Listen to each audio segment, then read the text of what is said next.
Super League opposition. York City Knights made to look second best in every department on a great night for the Army and Forces Rugby League. The Army's domination began as early as the 6th minute, Vice-Captain Carrie Roberts opening the scoring, with Barney Barnard adding the extras. A second try soon followed, free-flowing rugby and Sarah Mitchelson on the end to score 10-0 after 15 minutes. York had no answer to the Army's power, and this time it was Kaya Glenn on the end of the move that produced the third try. Things just got better and better. Abby Etok driving for the line for the first of her hat-trick. She then capitalised on a calamity at the back. Roberts' kick forward on the 6th tackle fumbled by York fullback Ellie Hendry, and Etok pounced to go in under the post right on half-time. The converted try giving the Army a 24-0 lead at the break. An injury to Sarah Mitchelson and a sin bin for Abby Etok reacting to a tackle disrupted the Army at the start of the second half, and York claimed their only score, Sam Boys getting the try to lift their spirits. But that was short-lived, as back came the Army hungry for more.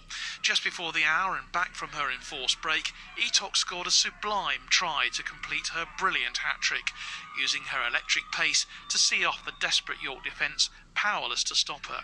And there was time for 3 more Army tries, Carrie Roberts completing an outstanding night with her second score. Jess McCauley also bagging 2 scores of her own. When the Army could have let up, the match and the Challenge Shield all but won, they did just the opposite.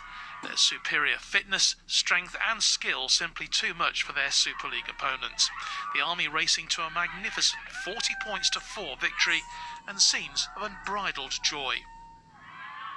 And a proud moment for Captain Emily White to lift the shield, the first domestic title ever won by a Forces Rugby League team. So hungry for this, because this is going to be the first silverware that any team, male or female, has won in a civilian league. We've got some individual team players and everybody works together, and Jordan's just won player of the match and it's very well deserved. But any of the girls could have won it today, and I just want to say all the girls that were on the bench for us or didn't get selected for the team, they're all part of the squad and they have helped us get to this point, so everyone's been amazing this whole season.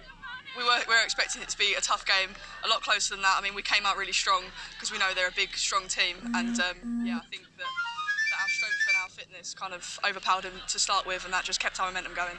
What does this mean to rugby league, not just in women's rugby league in the military, but military rugby league? The first time that a Forces team has ever won a national championship trophy. Yeah, that's right. I think it'll bring probably a little bit more eyes in on the Army now, especially in the women's game.